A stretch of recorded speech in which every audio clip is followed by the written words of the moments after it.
definitely really, really making sure that you're serious, because that can be, a process that can be expensive on its own and challenging, becomes a lot more expensive when you don't necessarily have the skill set for it and need like consultation or to bring people on to help with that.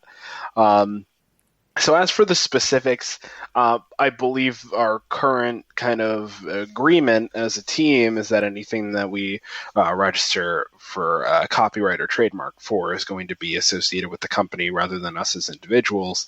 However, at this point in time, that's not something that we've moved very far forward on. Okay. But still something like very important to consider too, because when you're in the midst of this and on top of it, creating your game and everything else, it's really easy to get distracted because, let's face it, everything is being thrown at you at once and you have a life to live. So that's why it's always important to, like Mustapha said, like we've kind of reiterated a few times here, get serious. And get serious means a lot of different things in that sense. But I mean, honestly, I think the best advice we could give is just like, you don't have to be an expert in this stuff, but be well versed. Like do your research, do your due diligence and that stuff. Consult some people, get that insight and everything. And just because you know what, anyone out there who is doing their work and having that fair understanding, not only is it going to put a lot of things, I mean, you're still going to be fairly flustered. You're running a company, but it's going to put a lot of things at ease, because there's nothing worse than letting things catch you by surprise, like not having an operating agreement and then emotional crap starts, kicking up and you have to deal with that, or finding out that you didn't file taxes properly and now you have to worry about back taxes and like there's so many things that could potentially go wrong, and there's so many things that probably will go wrong, that you're just going to set yourself up a lot better if you address these things and at least be mindful of them, because it's just going to make things a lot easier. All right, so before we're going to start wrapping things up here, but like the final question here is, how important is it to really create your company? What do you think, Mustapha? Is it super important, kind of important, not really important? All right. I think all of that comes down to your intentions as a developer. If you are doing this as a hobbyist, if this is something that you do for fun because you find fulfillment from it, then no, I think actually a lot of that stuff would probably serve to bog you down more than anything else. However, if you aim to commercialize your work at all, you want to make sure that you're legally protected. I would say under those circumstances, it's very important. I would also say you want to have a clear idea of either... I guess for us, it was kind of backwards, right? We decided that we wanted to do the company before we came up with a game idea. We just knew we wanted to make a game. Whereas I think if you've got a game idea and you want to make a company based around that, I would maybe start with like prototyping some things, working out some of your ideas, maybe making them a little bit more tangible. Just so that way, under the circumstance where, say, it is... something that you can't necessarily see yourself moving forward with, you haven't already kind of invested a lot of money into it. Yeah, and I second that too. And like my process, how I kind of quickly mentioned earlier about, hey, I set up a personal account first before I went ahead and filed and then created a separate business account.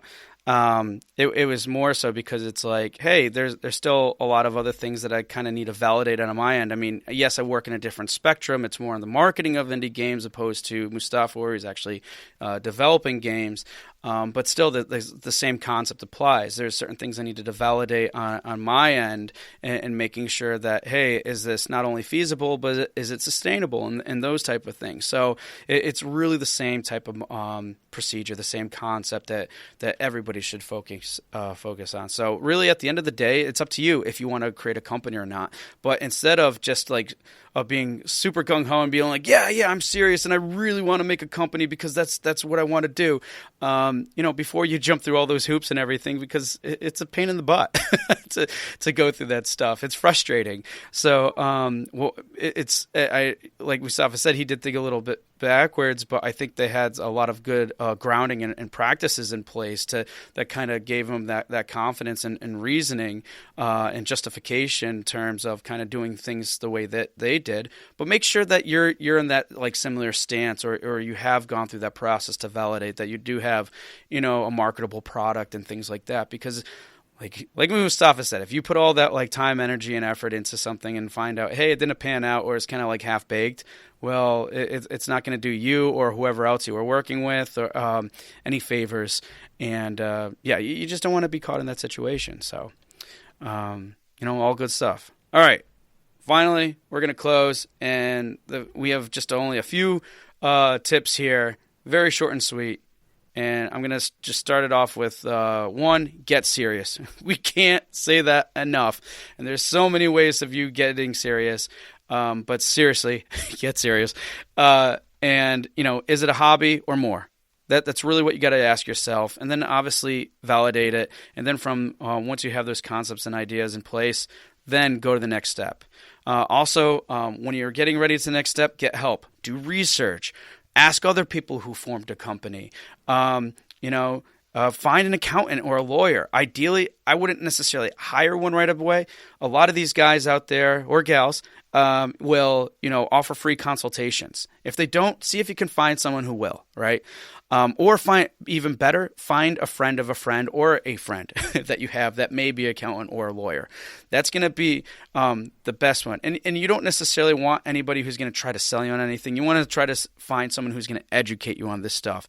If they offer a free hour consultation and they give you like a half hour or more, that clearly shows they really want you to have a good, sound understanding of this stuff, so you can establish that trust, because trust with those types of entities is really good. But even if you meet with those people and they give good advice, and obviously probably the best advice, still talk around to other people, because sometimes if you're not really understanding of this stuff, it's going to be hard to really know, because if they're the expert and you don't really have a clue, that's why it's always good to kind of field things a little bit, and so you can get a better sense of things. But definitely get help. Get protection. Just because you're making a game doesn't necessarily mean that no one's going to go after you for this, that, or the other thing. And as we outlined before, if you're taking out loans or anything else like that, and they're attached to you personally, that's not good. And you just want to make sure you have protection. You want to make sure, and for tax purposes, and there's benefits there, and things to protect you. There's just a lot of things, but it's to help you get protected. And last but not least, get organized. A company bank account, or at least a separate bank account, to separate all of your expenses, because if it gets disorganized and everything, it makes it difficult to file. And just from operating a business as a whole, it's going to be difficult. And also assigning rules, getting the operating agreement. As Mustapha has already outlined very well, having that, setting rules, expectations, all that stuff. And if something goes wrong, what's the process, how to manage it? Or if something goes great, you guys are making tons of money, what's the process for that? How does that look and everything? So everybody's and then on at the same that point, page. we'll actually be asking you how you pulled that off. Yeah, right. If you're making tons and tons of money. Don't worry, we already know it wasn't an overnight success.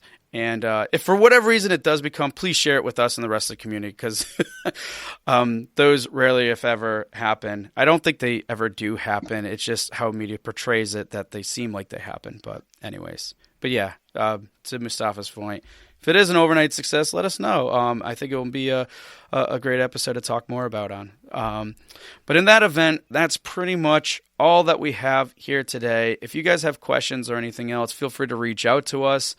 My email address, Andrew@rengenmarketing.com. Mustapha is Mustapha@rengenmarketing.com. Feel free to tweet us. We're there too, Rengen Marketing.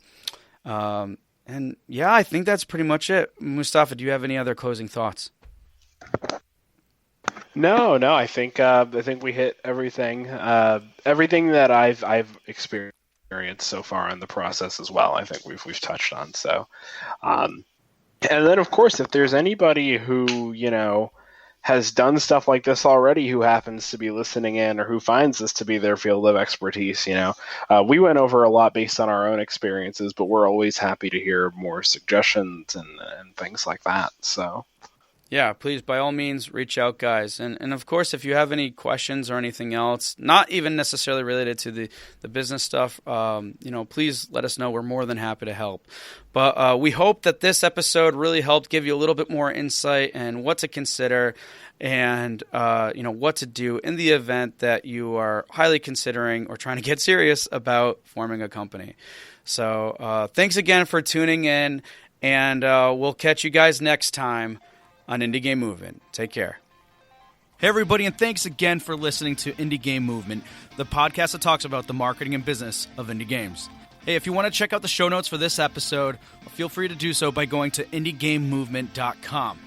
And I just want to thank our podcast producer, Mustapha Price, and give a special thanks to Taisuke Kimura, who composed the theme, and Donnie Wilson for the logo design. Just really appreciate your help and hard work, guys. If you have any questions or suggestions for the podcast, feel free to email us at igm@rengenmarketing.com. Rengen Marketing is a company that I co-founded that provides consulting services to indie devs. And on our website, we also provide really helpful, in-depth content on our blog. And we also have a free marketing plan template that you guys can use for your next game. So thanks again for listening right here on Indie Game Movement.